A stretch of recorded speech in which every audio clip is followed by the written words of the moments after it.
Hello दोस्तों, स्वागत है आपका मेरे इस best in the world series के पहले वीडियो में। आज मैं आपको बताने वाला हूँ एक ऐसी इंडियन कंपनी के बारे में जो ना केवल भारत के बहुत से लोगों को रोज़गार प्रदान करता है, साथ ही ये कंपनी देश के मुश्किल वक्त में मदद के लिए सबसे पहले आगे भी आता है। दोस्तों, आज मैं बात करने वाला हूँ टाटा ग्रुप ऑफ कंपनीज़ के बारे में और बताऊंगा कि कैसे Tata group of companies India को एक बार फिर से विश्वगुरु बनने के राह पर ले चला है।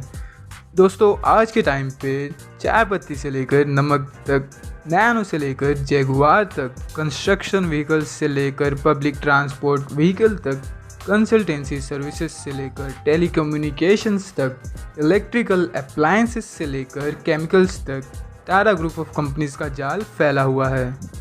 टाटा कंपनी का निर्माण श्री जमशेदजी टाटा द्वारा सन 1868 में किया गया।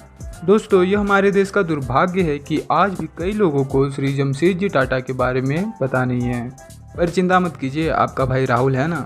दोस्तों, जमशेदजी टाटा का जन्म 3 मार्च 1839 में गुजरात के नवसारी में हुआ था। जमशेदजी टाटा के पिताजी का नाम नौशेरवानजी टाटा और माताजी का नाम जीवनबाई टाटा था। दोस्तों, आपको जान के हैरानी होगी कि मात्र 14 साल की उम्र में जमशेदजी टाटा ने अपने पिता का import and export business join कर लिया था। उस वक्त जमशेदजी टाटा का परिवार मुंबई में रहा करता था। दोस्तों, जमशेदजी टाटा मुंबई के एल्फिंस्टन कॉलेज से ग्रेजुएट थे। पढ़ाई के दौरान ही उनकी मुलाकात हीराबाई ताबू नाम की एक लड़की से होती है, जिनसे आगे चलकर जमशेदजी टाटा शादी भी करते हैं। ग्रेजुएशन के बाद 28 सालों तक उन्होंने अपने पिता का import and export business extend करने में लगा दिया। आगे चलकर श्री जमशेदजी टाटा ने एक ट्रेडिंग कंपनी को अक्वायर्ड किया, जिसे आगे चल के उन्होंने एक कॉटन मिल में बदल दिया। सन 1874 में नागपुर में जमशेदजी टाटा ने एक नया कॉटन मिल का निर्माण किया। आगे चलकर उन्होंने ताज ग्रुप ऑफ होटल्स का निर्माण कराया और 1901 में उन्होंने जमशेदपुर में टाटा आयरन एंड स्टील का निर्माण कराया। दुर्भाग्यवश सन 1904 में जर्मनी में एक बिजनेस ट्रिप के दौरान तबीयत खराब होने की वजह से उनका देहांत हो गया। परंतु आज भी श्री जमशेदजी टाटा कई भारतीयों के प्रेरणा स्रोत है और आगे भी रहेंगे। दोस्तों, वीडियो में आगे बढ़ने से पहले मैं आपसे एक सवाल पूछना चाहता हूँ। बताइए, एक देश को आगे बढ़ाने के लिए किन पैरामीटर्स पर काम करना होगा? आप कमेंट में मुझे ज़रूर बताइएगा, मैं अपना ऑब्जर्वेशन आपसे शेयर करता हूँ। पहला महत्वपूर्ण घटक होता है इकोनॉमी, यानी कि मनी। दूसरा महत्वपूर्ण घटक होता है एजुकेशन। बिना एजुकेशन के किसी भी देश का विकास होना इम्पॉसिबल है। तीसरा घटक होता है दोस्तों हेल्थ केयर। इन तीनों घटकों को इम्प्रूव किए बिना किसी भी देश का विकास होना लगभग नामुमकिन होता है। चलिए मैं आपको बताता हूँ कि कैसे Tata group of companies in parameters पर काम करके भारत को पुनः विश्वगुरु बनाने के लिए निरंतर कार्यरत है। बात करते हैं हमारे पहले पैरामीटर की, जो कि है इकोनॉमी। दोस्तों, जहां तक मेरा मानना है कि देश की इकोनॉमी देश के विकास के साथ डायरेक्टली प्रोपोर्शन में होती है। जिसे मैं अगर सिंपल वर्ड्स में समझाऊं तो जैसे जैसे देश का इकोनॉमी ग्रो करेगा, उसी प्रोपोर्शन में देश का विकास भी होगा। इसी चीज़ को ध्यान में रखते हुए टाटा ग्रुप ने भी अर्ली 90s में ग्लोबल मार्केट में अपना पहला कदम रखा और आज के टाइम पे टाटा ग्रुप 100 से भी ज़्यादा कंट्रीज़ में अपने सर्विसेज प्रोवाइड कर रहे हैं। टाटा कंपनी के मेजर ब्रांड्स की बात की जाए तो उसमें सबसे प्रॉफिटेबल TCS यानी टाटा कंसल्टेंसी सर्विसेज है, जिसका मार्केट कैपिटलाइजेशन आज के टाइम पे 14.09 लाख करोड़ रुपीज़ है, जो कि बहुत ही ज़्यादा होते हैं। दोस्तों, आपको जान के हैरानी होगी कि साल 2020 से 21 के बीच में TCS अमेरिकन मार्केट से 842 बिलियन इंडियन रुपीज़ इंडिया में लाए थे। टाटा के बिवरेजेस प्रोडक्ट की बात की जाए तो जिसमें टाटा टी का नाम तो आपने सुना ही होगा। टाटा टी इंडिया के सबसे लोकप्रिय टी ब्रांड्स में से एक है। ईयर 2000 में टाटा कंपनी ने विदेशी टी कंपनी टेटले को अक्वायर्ड किया और आज के टाइम पे टेटले कनाडा में नंबर 1 तो वहीं UK और US में नंबर 2 पर सबसे ज़्यादा बिकने वाला टी ब्रांड है। दोस्तों, आपको जान के हैरानी होगी कि टाटा कंपनी पूरी दुनिया में केवल चाय पत्ती बेचकर अरबों रुपए का प्रॉफिट जनरेट करता है।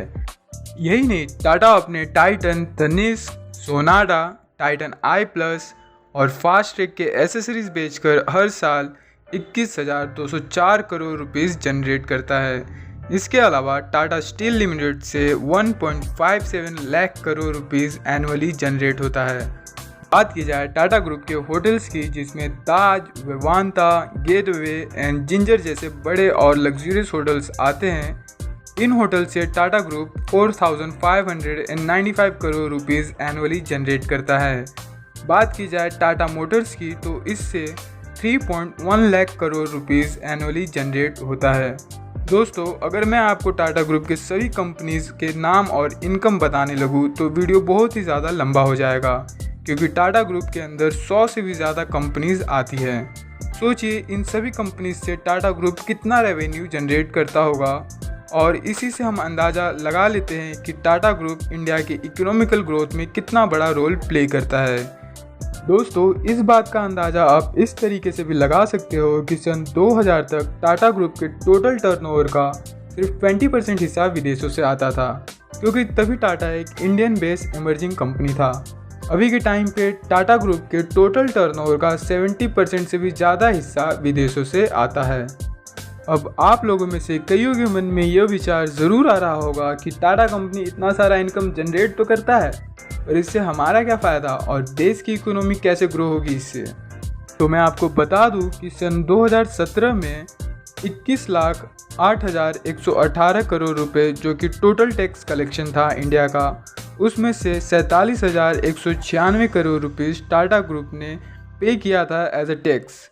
उसी साल इंडिया के टोटल जीडीपी में 2.24% का योगदान टाटा ग्रुप ने दिया था, और प्रत्येक वर्ष इन्हीं आंकड़ों के आसपास का योगदान टाटा ग्रुप कर रहा है। इन्हीं टैक्स के पैसों से गवर्नमेंट विकास का कार्य करेगी, और वो दिन दूर नहीं जब इकोनॉमी में इंडिया वर्ल्ड में नंबर 1 पर होगा। दोस्तों, यहाँ तक तो पहले पैरामीटर की बात हुई। अगर मैं दूसरे पैरामीटर की बात करूँ तो वो है एजुकेशन।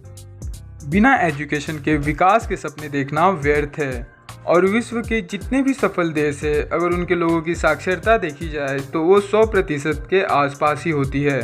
तो यदि हमें देश का विकास कराना है तो सबसे पहले हमें देश के लोगों को साक्षर बनाना होगा। इस थियोरी को जमशेदजी टाटा बहुत पहले ही समझ गए थे।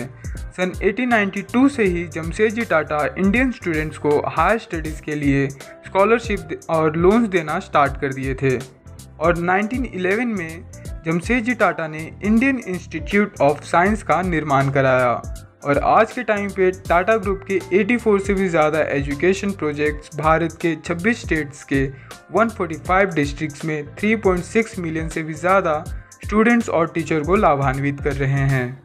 दोस्तों, मैं महाराष्ट्र के मुंबई शहर में रहता हूँ, और यहाँ मुंबई में अगर आपको अच्छी इंग्लिश आती है तो आपके सक्सेसफुल होने के चांस बहुत ज़्यादा बढ़ जाते हैं, और साथ ही यहाँ पर प्रोफेशनल लाइफ में भी इंग्लिश भाषा का नॉलेज होना बहुत ही ज़्यादा ज़रूरी है। इसी चीज़ को ध्यान में रखते हुए तेजस प्रोजेक्ट, जो कि महाराष्ट्र गवर्नमेंट, ब्रिटिश काउंसिल और टाटा ट्रस्ट का कोलैबोरेटिव इनिशिएटिव है, इससे 1800 से भी ज़्यादा टीचर्स इंग्लिश पढ़ाने के तरीक़ों को सीखकर कई लोगों को इंग्लिश का नॉलेज दे चुके हैं और आगे भी देते रहेंगे। आपको जान के हैरानी होगी दोस्तों कि कई एजुकेशनल इंस्टीट्यूशंस जैसे इंडियन विज्ञान institute, Tata institute of social science, Tata fundamental research centre, Tata energy research institute, Tata management training centre और national centre of performing arts जैसे कई इंस्टीट्यूशंस बिना गवर्नमेंट की किसी हेल्प के टाटा ट्रस्ट खुद ही चला रहा है, और इन सभी प्रयासों से टाटा ग्रुप इंडिया के लोगों को शिक्षित बनाने में प्रयासरत है। अब तक हमने एजुकेशन और इकोनॉमी की बात की। थर्ड पैरामीटर की बात करेंगे, जो कि हेल्थ सेक्टर है।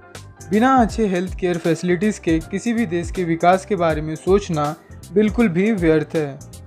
टाटा ग्रुप भली भांति यह बात जानती है, और इस बात का अंदाज़ा आप इससे भी लगा सकते हो कि टाटा ग्रुप ने 25,000 करोड़ रुपए अब तक कोविड रिलीफ में दान किए हैं। यही नहीं, भारत के अलग अलग हॉस्पिटल्स में अब तक 3,300 से भी ज़्यादा बेड्स ऐड करवाए, 2 हॉस्पिटल्स का निर्माण कराया, और देश के ऑक्सीजन कैपेसिटी को प्रतिदिन 1100 टन तक बढ़ाया। बट वेट, ये तो बात हुई कोविड के टाइम के हेल्प की। सन 1932 में the lady Tata memorial trust का निर्माण टाटा ग्रुप द्वारा किया गया, जो आज भी कैंसर पीड़ित लोगों की सेवा में कार्यरत है, और इससे जितना भी इनकम जनरेट होता है उसका 4/5 इंटरनेशनल रिसर्च और 1/5 इनकम इंडियन इंस्टीट्यूट में ल्यूकोमोजेनिक एजेंट से लेकर epidemiology, pathogenesis, immunology and genetic basis of leukaemia पे रिसर्च करने में खर्च होता है। साथ ही देश के बच्चों का सर्वांगीण विकास के लिए और अच्छे पोषण के लिए अन्नपूर्णा प्रोजेक्ट का निर्माण किया, जो 20 से भी ज़्यादा स्कूल्स में 12,000 से भी ज़्यादा बच्चों को पौष्टिक मिड डे मील प्रोवाइड करता है। एज ए माइक्रोबायोलॉजी स्टूडेंट मैंने ये ऑब्जर्व किया है कि ज़्यादातर बीमारियां जैसे टाइफाइड और डायरिया गंदा और कंटामिनेटेड पानी पीने से होता है। हमारे देश के कई गांवों और शहरों में इन बीमारियों और गंदा पानी पीने के कारण कई लोगों की जान प्रत्येक वर्ष जाती है। इसी समस्या के समाधान के लिए टाटा ट्रस्ट ने अपने वाटर मिशन के अंतर्गत भारत के 7,000 से भी ज़्यादा गाँव के 6 मिलियन से भी ज़्यादा लोगों को शुद्ध और साफ पानी प्रोवाइड किया है और ऐसा करके टाटा ग्रुप ने न जाने कितने ही लोगों की जान बचाई है। दोस्तों, भारत में जितना पानी लोगों द्वारा कंज्यूम होता है उसका 20% पानी टाटा के फैसिलिटीज़ से ही आता है। दोस्तों, टाटा ग्रुप हमारे लिए इतना सब कुछ कर रहा है और उसके बदले में हमें बस इतना करना है कि ज़्यादा से ज़्यादा टाटा के प्रोडक्ट्स खरीदना है और टाटा कंपनी पर इसी तरह गर्व करते रहना है। दोस्तों, वीडियो पसंद आई हो तो वीडियो को लाइक कर दीजिएगा, चैनल को सब्सक्राइब कर दीजिएगा और बेल आइकन बटन दबाना नहीं भूलिएगा, ताकि फ्यूचर में मैं कोई भी वीडियो अपलोड करूं तो सबसे पहले नोटिफिकेशन आपको आ जाए। चलिए, जय हिंद। मिलते हैं हमारे नेक्स्ट वीडियो में, तब तक के लिए बाय बाय।